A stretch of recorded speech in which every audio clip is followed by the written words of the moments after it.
Boa noite e sejam bem-vindos. Num ano atípico, o município de Alenquer não quis deixar de celebrar este ano os 700 anos da instauração das festas do Império do Divino Espírito Santo, com um conjunto diversificado de iniciativas em parceria com as freguesias, misericórdias e paróquias do concelho, que tiveram início no passado dia 4 de abril. Para esta noite, temos uma conferência com a ilustre professora doutora Fernanda Enes, subordinada ao tema Alenquer e o culto ao Espírito Santo, origem, sentido e dinâmicas. Professora associada jubilada desde 2010 da Faculdade de Ciências Sociais e Humanas da Universidade Nova de Lisboa, desenvolveu a sua atividade docente em torno do pensamento político português, ideias da Europa e história das ideias religiosas nas licenciaturas de Filosofia e História das Ideias e de Ciência Política e Relações Internacionais e respectivos mestrados. A investigação, que ainda se mantém, acompanhou a docência com resultado em publicações. Destaque: Reforma Tridentina e Religião Vivida, os Açores na Época Moderna, 1992. O Liberalismo nos Açores, Religião e Política, 1800-1832, de 1994. Ideias religiosas em História das Ideias, Aproximação à Matriz Civilizacional do Ocidente Cristão, 2002. Participação em obras coletivas, tais como Dicionário de História Religiosa em Portugal, de 2000. História dos Açores, 2008. Dicionário Críptico de Filosofia Portuguesa, 2016. Dicionário das Grandes Figuras Europeias, 2019. Orientou diversas dissertações de mestrado e de doutoramento. Organizou e participou em diversos colóquios científicos. A nossa ilustre convidada abordará as seguintes referências. Neste ato celebrativo do 7º centenário das Festas do Espírito Santo, na então Vila da Rainha de Alenquer, tentaremos um discurso que contribua com a dilucidação do culto à terceira pessoa da Santíssima Trindade entre a estrutura sincrética dos ritos e a construção da caridade. O modelo do Império do Divino e a espiritualidade franciscana, de matriz joaquimita, unidos na figura da Rainha Santa Isabel, permitiram teorias da história, como de Jaime Cortesão, explicativas dos sucessos da expansão portuguesa. Todavia, a história do culto ao Divino Espírito Santo, em períodos anteriores a este ato, demonstra como ele radica na ética cristã estruturante da solidariedade comunitária. É esta dimensão que permanecerá na centralidade da festa, aliando o sagrado e o profano naquela estruturação.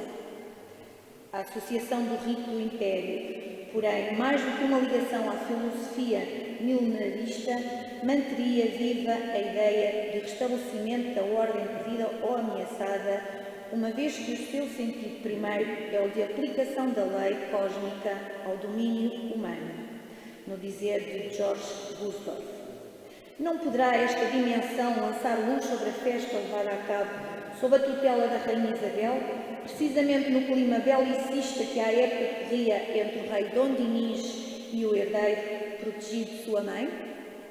Tem a palavra a professora doutora Fernanda Enes. Muito obrigada.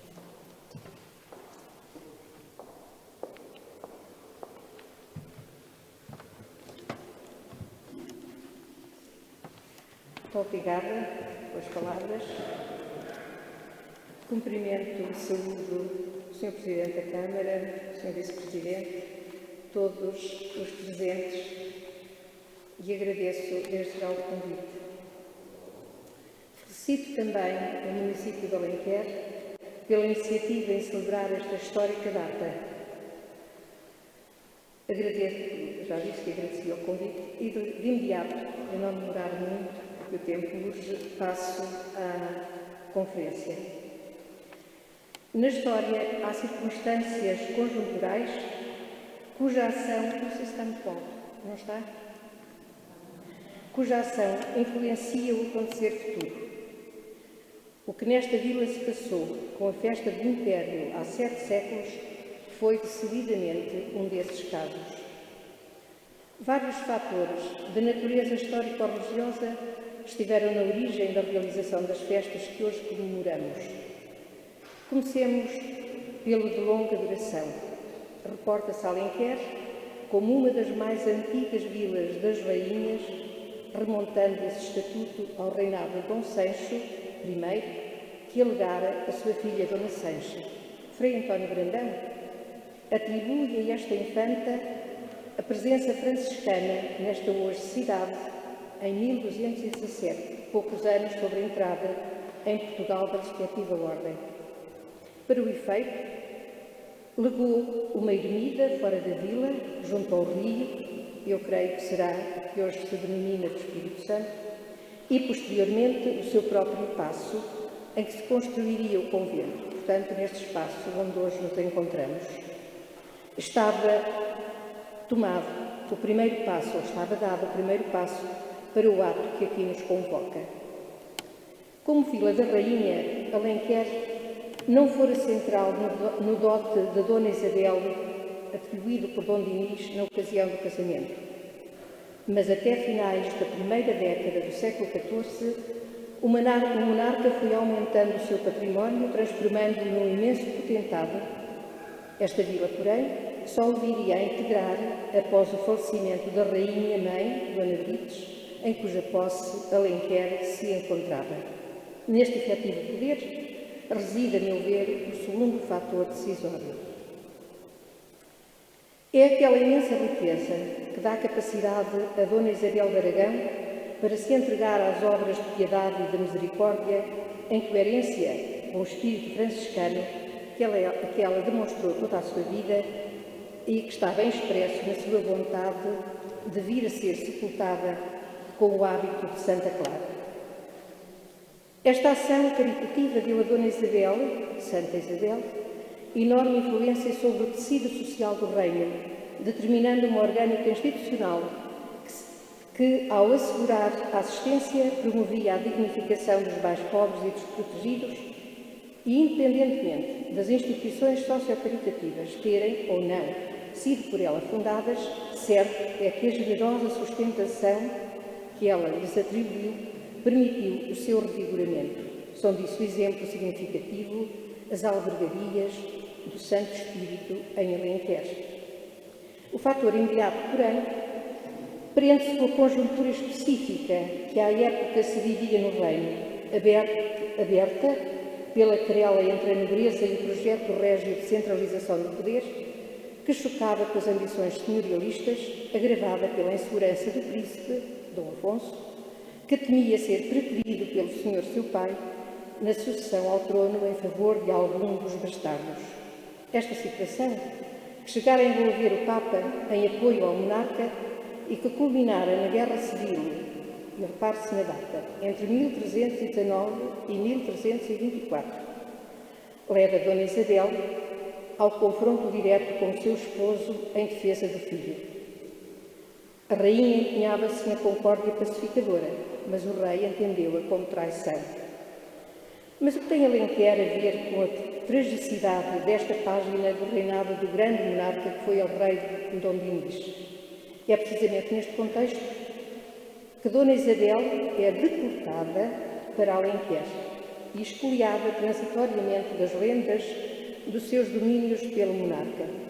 Em causa estava o intento de lhe cercear a ação e impedir eventual espionagem em favor da causa do príncipe, no caso de ficar no seio da corte. Ela continua, no entanto, a pugnar pela concórdia, tentando, porém, mais a cedência do rei do que a obediência do príncipe, o que não impediu o envolvimento pessoal nos momentos mais duros desta contenda. É, de resto, a ação da rainha que conduz à paz em 1224, embora nessa altura já estivesse envolvido o Papa e o rei de Aragão, que pressionavam o rei para assinar um tratado de paz. Todavia, essa paz foi assinada antes das cartas dessas duas entidades terem chegado ao conhecimento do resto. As festas do Império têm precisamente lugar no lapso temporal do cativeiro, em que a angústia dominaria por certo o seu espírito de mãe, esposa e rainha. Não quero deixar de recordar aqui uma notável encenação com que fomos brindados no último colóquio do Espírito Santo e que decorreu nas moradas desta cidade.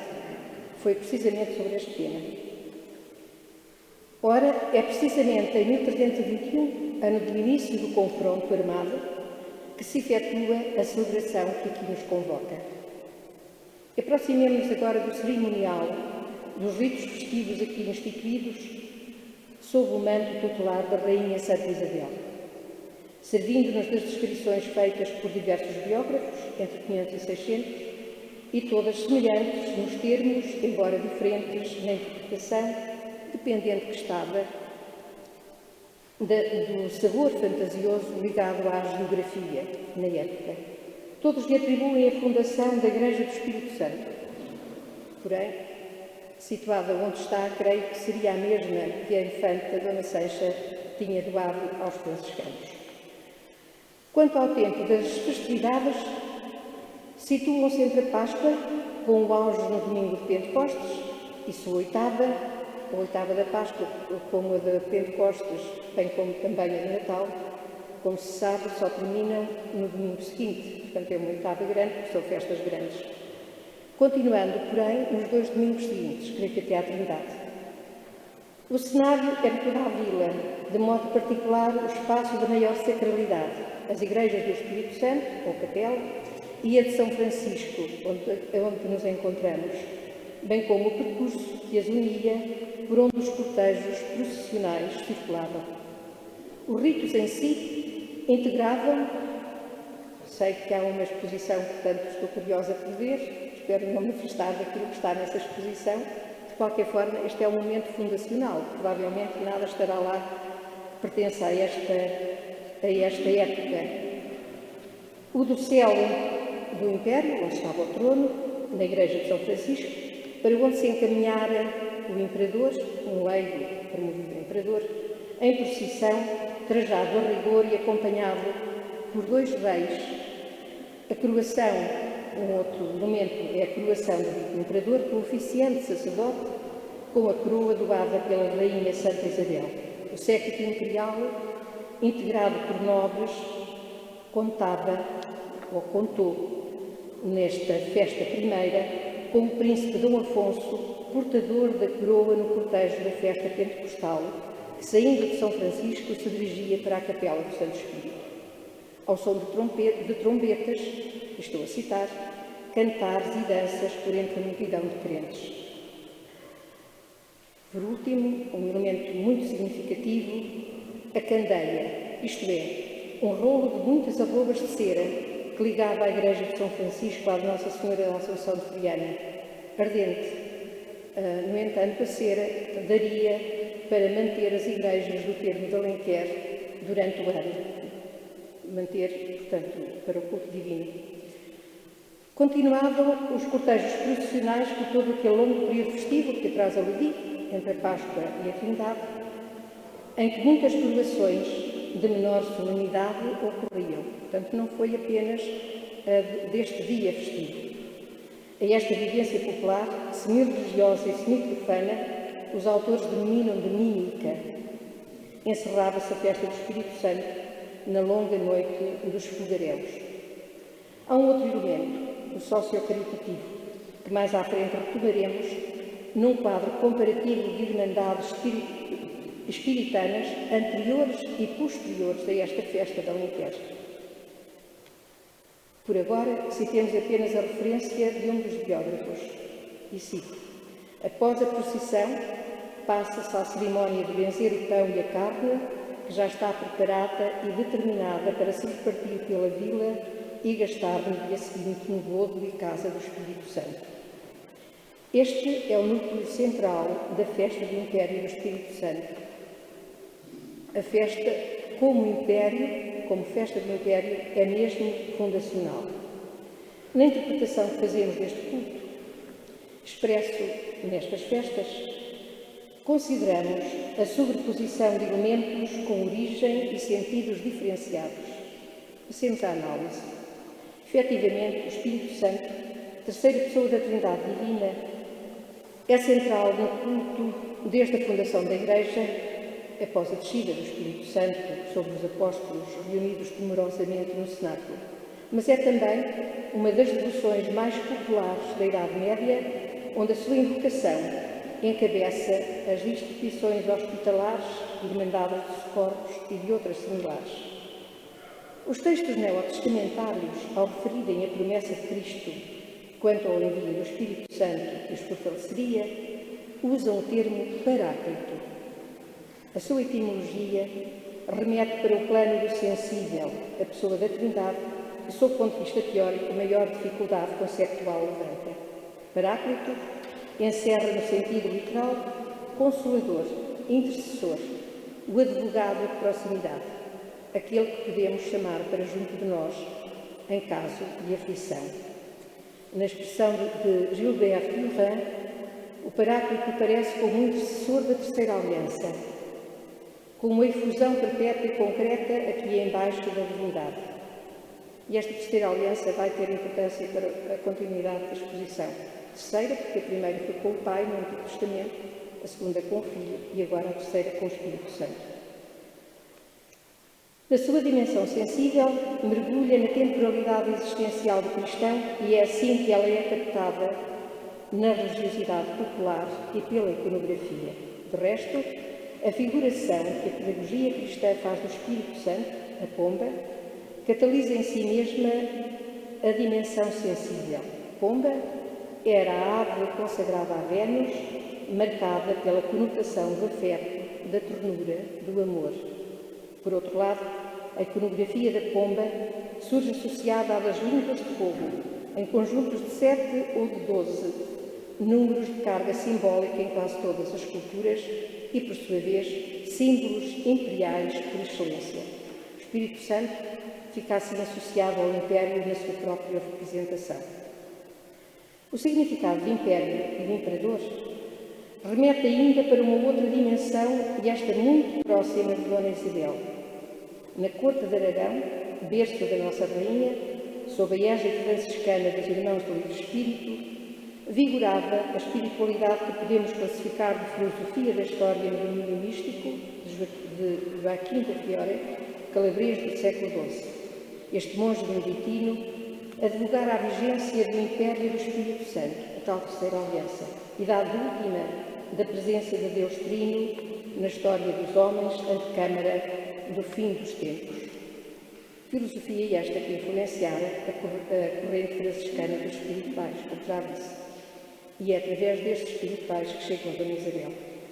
Numa leitura índia dos sucessos históricos da reconquista cristã na Península, e ela acabava de ser feita em Portugal pelo pai de Dom Dinis, à luz desta teoria de base apocalíptica, o aragonês Arnaldo de Villanova acreditava que a vitória sobre o infiel, que ele chamava, não era corvo, morcego, é uma ave. Uma ave não, um morcego não é ave, mas quer dizer, com a representação nessa altura, que ele era pairada como ameaça sobre a felicidade. Mas voltando. Acreditava que a vitória sobre o infiel era garante da derrota do anticristo nos últimos tempos. Portanto, aqueles seriam mesmo nos últimos tempos. Entra assim a espiritualidade heterodoxa, que ela já tinha sido, esta visão joaquimita já tinha sido condenada como heterodoxa pela Igreja, entra nesta presença do império nas festas isabelinas por via do milenarismo joaquimita tardio a par da visão do império do Espírito Santo. Há ainda outra via interpretativa para a presença do rito da coroação nas festas do império do Espírito Santo. É ela a luta que se travava entre o poder temporal e espiritual no seio do Sacro Império Romano-Germânico, colocando-se a hipótese da coroação não ultrapassar o nível de sátira, de Momo. Aliás, é uma interpretação bastante corrente. Estou, porém, em crer que a piedade de Dona Isabel não se compadeceria com tal postura, pese embora o facto do Pontífice João XXII se ter colocado ao lado do rei e estivesse determinado na excomunhão dos que enfrentavam o monarca.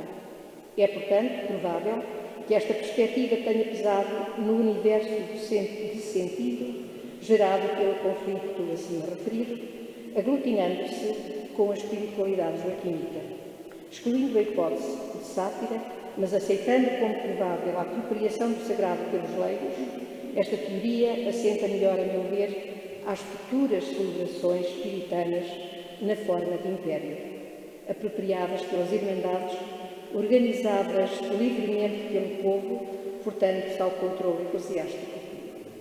Certo que as festas aqui iniciadas, pelo menos no que toca ao rito da coroação do Imperador, se divulgaram não apenas pelas demais vilas da Rainha, como se estenderam a todo o reino. Facto que é confirmado por testemunhos plebos, mas também pelas marcas materiais da arquitetura religiosa. Aliás, o bispo Carlos de Azevedo, na pesquisa que fez em torno das vilas da Rainha e não só, e que apresenta em 2 colóquios sobre o Espírito Santo, um na Torre do Tombo e outro, no primeiro aquilo realizado sob a égide do pároco que deu incremento a que revitalizou estas festas, que nesse estudo dizia, aplicado muito especificamente ao termo de Alenquer, demonstrou a impressionante abundância iconográfica das representações do Espírito Santo. Elas provam por si só a divulgação do culto espiritano nestas paragens. Por outro lado, a impressionante divulgação nos Açores, em fase de povoamento, das festas com o rito de império, confirma essa divulgação. Aí se mantém até aos nossos dias com um vigor notável. Já em Cortesão, aplica-lhes o prolóquio a cada canto o seu Espírito Santo. É, aliás, nesta forte presença açoriana, também madeirense, mas sobretudo açoriana, que fundamenta a sua teoria civilista e messiânica da ação portuguesa ao serviço da era pentecostal, portanto da era do Espírito Santo, que a empresa dos descobrimentos, a seu ver, consubstanciava ao dilatar a fé e o império. Analisando o culto e as festas espiritanas das ilhas, onde mantém grosso modo a estrutura inicial, considero que se alguma vez a ideia de império teve adesão à realidade concreta nas mentes dos que vivenciam o culto, ela significaria não a ideia milenarista, mas tão só o equilíbrio da ordem perdida em face das duras condições de vida nas Ilhas Atlânticas, onde, ora as erupções vulcânicas, ora as fomes, as pestes, as epidemias, quebravam o equilíbrio possível. Neste contexto, o império e a coroação eram encarados como via certa no restabelecimento da harmonia no microcosmos coletivo ou mesmo individual. Os impérios de promessa, criados em termos de compromisso, registados em atas dos senados camarários, onde houve no tabelionato, na sequência das crises enunciadas, denotam tal convicção e constituem base interpretativa do nosso discurso. Ora, neste contexto, é fácil intuir que as festas do Império não correspondessem apenas a um exercício lúdico, imposto pelas necessidades de socialização e de comprazimento coletivo. Elas apresentavam-se como momentos por excelência de integração ao divino, da paz, que propicia o restabelecimento da ordem perdida ou ameaçada. Jorge Cusdorf afirma que o Império é a aplicação da lei cósmica no domínio humano e o Imperador é o revelador da ordem, aquele pelo qual o verbo do alto se comunica ao mundo de baixo. Se assim é, a realização dos impérios nos Açores trazia para o domínio das comunidades, que hoje já não tanto, são vistos um pouco como folclore, mas para muitos ainda piamente vividos.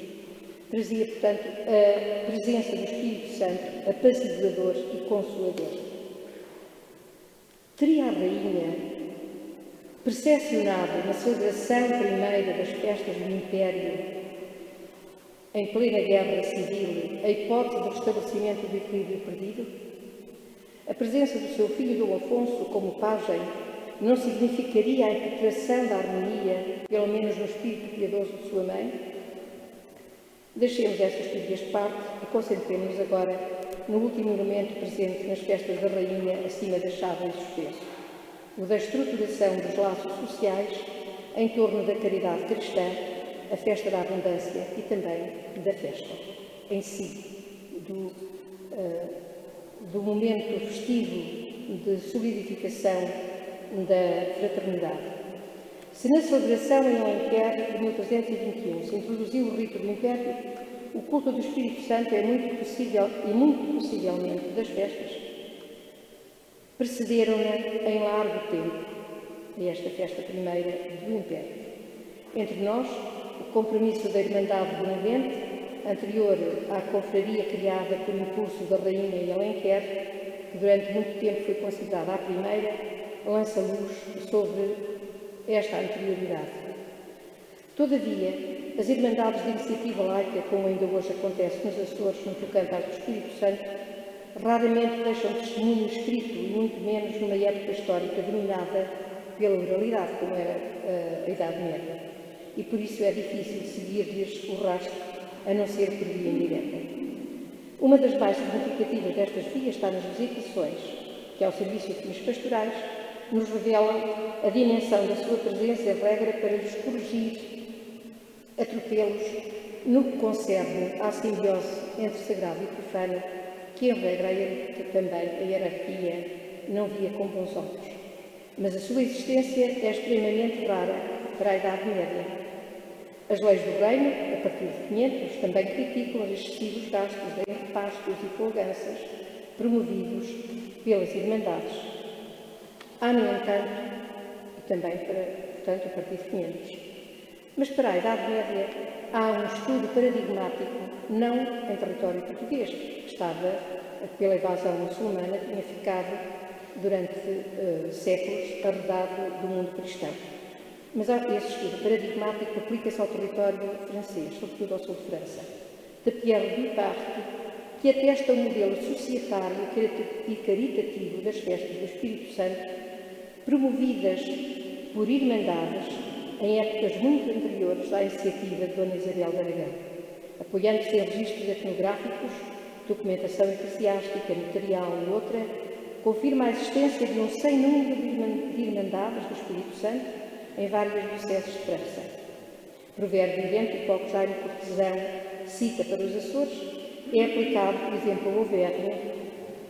Não há aldeia, nem vilarejo, nem vila, nem cidade que não tenha confraria do Espírito Santo. Designa as confrarias comunidades de habitantes do Santo Espírito, exatamente o sentido de irmandade, para as diferenciar das homónimas que, em regra, funcionavam como apoio aos hospitais do Santo Espírito e da Ordem Hospitalar, também ela medieval. A designação confrarias comunidades, portanto irmandades, indicia a iniciativa laica, embora orientadas pela hierarquia, mas e auxiliadora desta mesma no processo cristianizador da Europa. Atribui-lhes a função de enquadramento religioso no período carolíngio e, muito provavelmente, no pré-carolíngio, altura em que o clero paroquial ainda escasseava. A confraria estruturava a sociabilidade, amalgamada na coabitação com o sagrado e envolta na piedade da ligação afetiva com o Consolador, portanto, o Espírito Santo. O auge desta convivência era o repasto pentecostal, a cargo dos confrades designados em cada ano, os quais tomavam o nome de priores.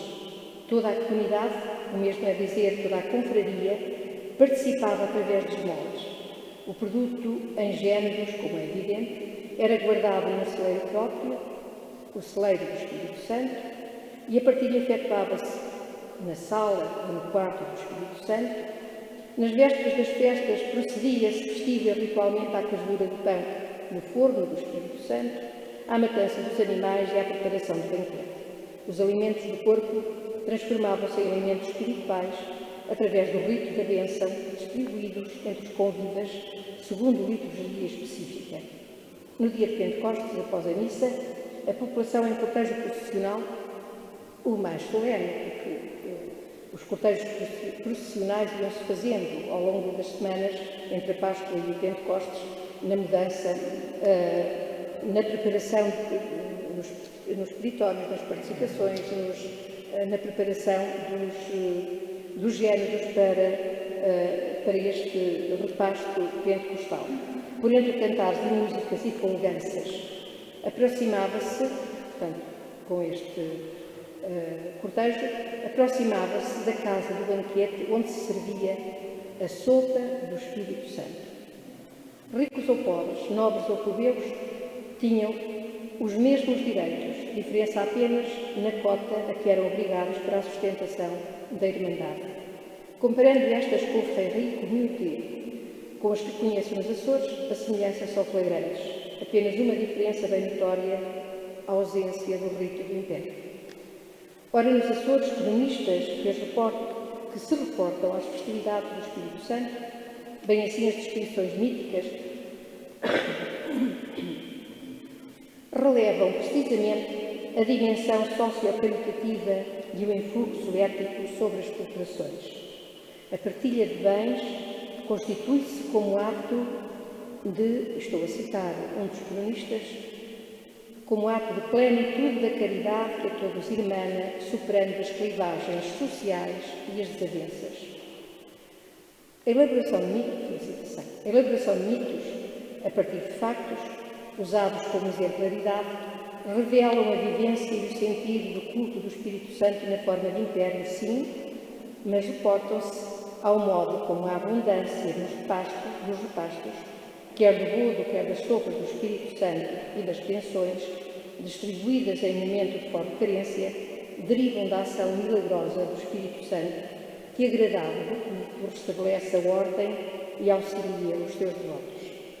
Há narrativas míticas que remontam ao tempo imediatamente a seguir à ocupação humana das ilhas e se prolongam no tempo. A falta de capacidade financeira dos mordomos em providenciar a festa, estou a citar mitos, mas que correspondem a uma crença que alimentava a continuidade das festas e a confiança em que tudo e todos os anos haveria de correr bem. Repito, a falta de capacidade financeira dos mordomos em providenciar a festa, os animais apareciam nos pastos, marcados para o sacrifício, de modo a prover a refeição festiva e respectivo bolo. Sempre que as dificuldades se mantinham, os mesmos reapareciam no corral com a marca dos cotelos, precisamente com que haviam sido sacrificados no ano anterior, o que se repetia em anos sucessivos, a fim de que a festa não fosse interrompida. Semelhante procedimento ocorria com o vinho transportado nas caravelas, qual milagre para que jorrasse em abundância. Ou ainda com o trigo, que aparecia em anos de más colheitas, nas vésperas ou na aproximação das festas, que aparecia milagrosamente nos celeiros. É evidente que isto são descrições míticas, mas com um valor simbólico que as tornam quase reais. Em circunstâncias idênticas, eram os bezerros que inopinadamente surgiam nos pastos onde ruidosamente chamavam a atenção dos mordomos, prontos para o rito sacrificial. Em qualquer dos casos, se patenteava o milagre da abundância, transformado, por sua vez, em milagre da multiplicação, manifestando, isto é de facto relevante, o congraçamento das forças divinas. Portanto, o tal apaziguamento, a tal harmonia, o equilíbrio propiciado pelo Espírito Santo, pelo império do Espírito Santo aqui.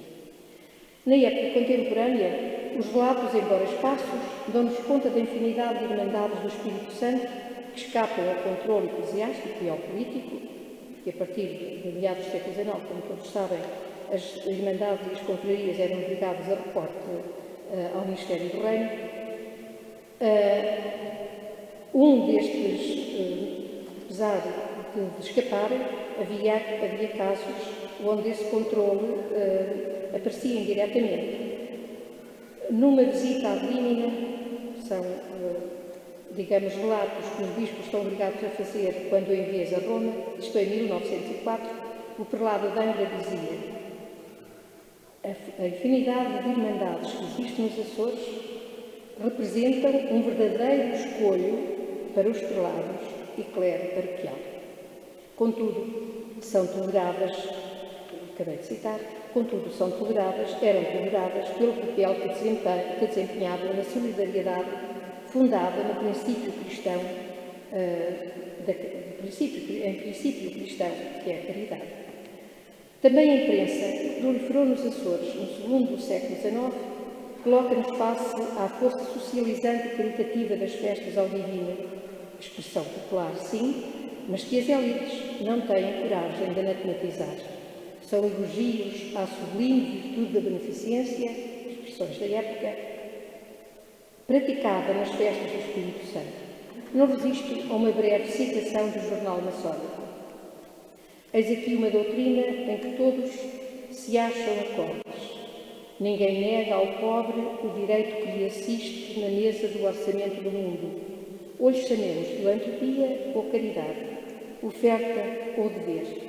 Ninguém chora nem lamenta o socorro prestado à humanidade desvalida. Estou aqui em confronto duas mundivirências, duas concepções. Estamos no início da laicidade do Estado e, nomeadamente, da visão laica da própria organização social. Filantropia era, de resto, portanto, o nome laico da caridade, era, de resto, estava representada no lema da própria maçonaria. E volto a analisar filantropia ou caridade, a dicotomia, oferta ou dever. Esta oferta ligava-se precisamente à vontade, ao ato de misericórdia. O dever enunciava já a germinação do Estado Social. Concluindo, a festa da Rainha Santa Isabel, que aqui evocamos, constitui-se como paradigma do culto do Espírito Santo em terras lusas e que ainda hoje perdura. O fundamento escatológico milenarista que teria dado vigência ao rito do Império, esse perdeu-se na bruma dos tempos, mas a sua marca permanece. Ela traz para a nossa contemporaneidade o unanimismo cristão, sincrético embora, à sombra do qual se curvou a nossa identidade nacional. Todavia, o mais relevante e que justifica a revitalização do culto do Espírito Santo está, a meu ver, no efeito aglutinador que estas festas exercem no tecido social e cuja marca da fraternidade age como ética comunitária. Parabéns à Câmara de Alenquer, que continua a promovê-las no sentido de fortalecer a identidade e a coesão no tecido social do município. Muito obrigada.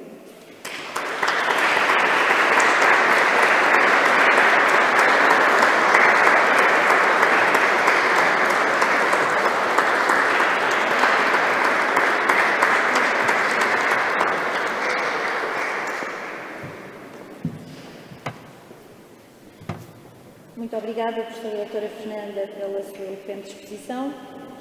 De seguida, iremos ouvir um concerto pelo magnífico trio composto por Patricia Gabriel, Carolina Figueiredo e Daniel Oliveira, num programa que faz alusão à música sacra que se praticava nas principais catedrais do século XIX, sobretudo em França e Alemanha.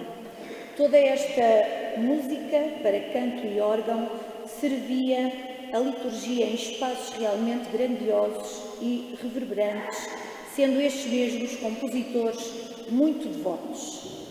A temática do programa oscila entre a figura de Nossa Senhora e o Pentecostes, onde se faz referência ao Salmo 150. Ergue-se Deus o Senhor em júbilo e ao som da trombeta. Serão apresentadas magníficas composições de Mendelssohn, Fauré, Camille Saint-Saëns, entre outros. Desfrutem da noite. Muito obrigada pela vossa presença.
noite.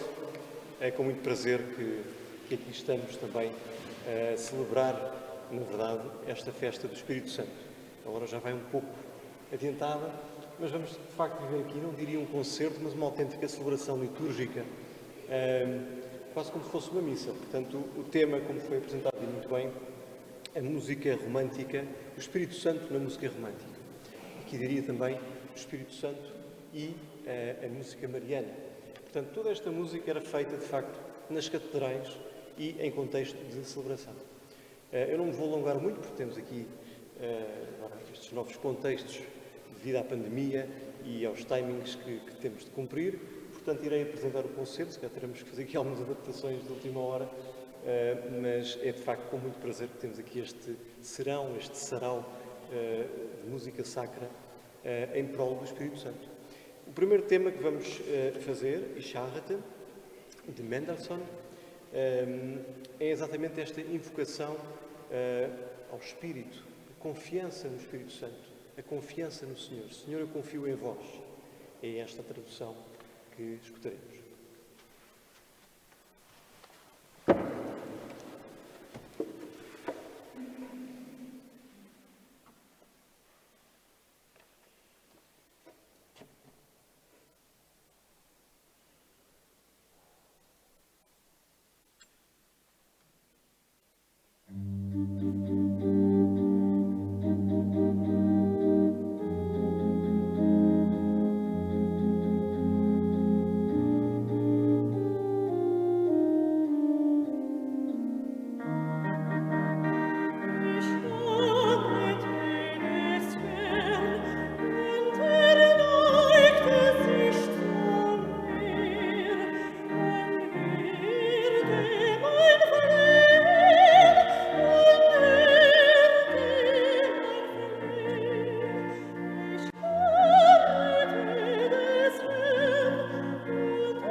Seguem-se agora duas peças para dois contextos muito diferentes. A primeira, uma Ave Maria, de Camille Saint-Saëns, portanto, uma Ave Maria exatamente para um espaço assim bastante grandioso como este em que aqui estamos.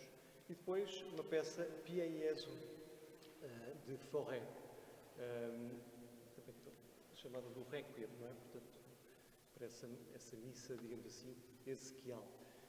Eram, quer uma quer outra também, peças para serem feitas em contexto litúrgico.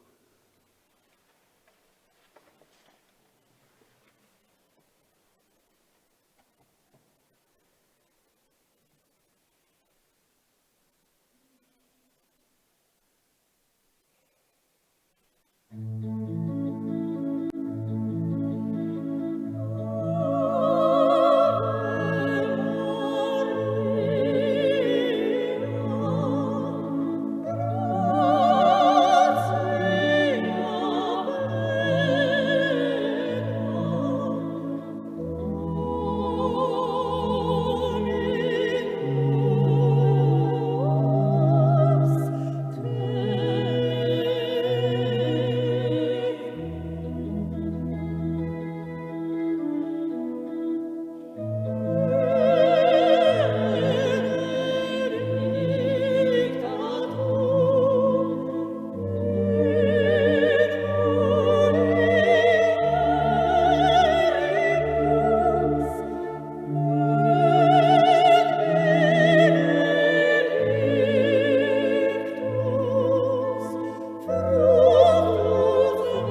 segue-se agora uma peça instrumental, mantiana, portanto quer dizer antífona. Portanto, isso seria exatamente para um momento de oração, de meditação. E aos presentes também, já que estamos a celebrar o Espírito Santo, também que seja um momento de meditação, de espiritualidade perante esta peça. Tem mesmo esse caráter. Logo a seguir, escutaremos de Saint-Saëns Benedictus, bendito que vem em nome do Senhor, aqui na sua aclamação latina.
Domine,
do tempo. Segue-se a peça Saistina, uma peça também aqui dedicada ao Espírito, retirada de uma oratória, Elias, de Félix Mendelssohn. Depois temos um Grand Chœur, aqui sim para o domingo de Pentecostes, uma peça instrumental, e terminaremos com uma peça mariana, Ave Maria Gratia. Vamos sair, um pouco mais tarde, com um momento também de meditação e de oração, como também se querem estas festas do Espírito Santo. Gostaria então de agradecer à Câmara Municipal, obviamente pelo convite, por todo este entusiasmo também em nome destas festas tão históricas que temos e pelo restaurar de toda esta tradição. É para nós um prazer, portanto, também devido às limitações impostas pelas horas, não podemos estar aqui até à meia-noite, como gostaríamos, mas é de facto um momento de oração e nesse espaço também tão digno e tão bonito. Sendo assim, uma continuação de boas festas do Espírito Santo e que este concerto tenha também ajudado a que estas mesmas festas tenham outro sabor, outro sentido, e de facto o Espírito atua em cada um. Muito obrigado.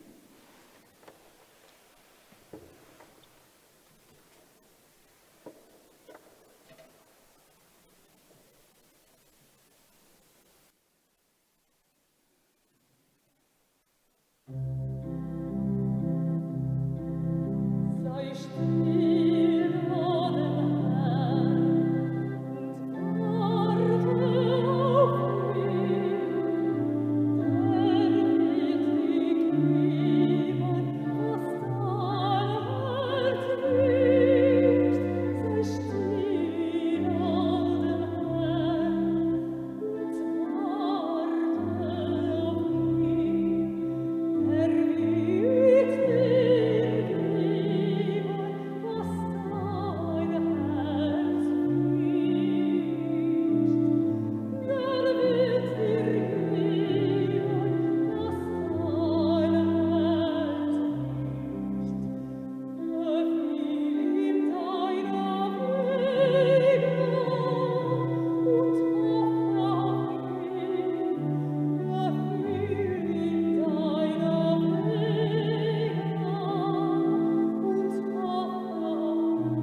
bem, então, uma boa noite a todos.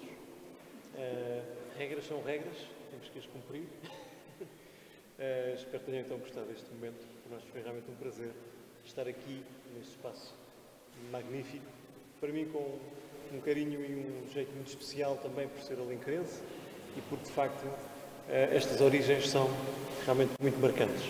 Uma vez mais, bem-ajam e muito obrigado à Câmara Municipal por esta iniciativa, por este convite, que realmente, em nome da cultura, em nome de Alenquer, tanto tem feito. Muito obrigado. Boa noite.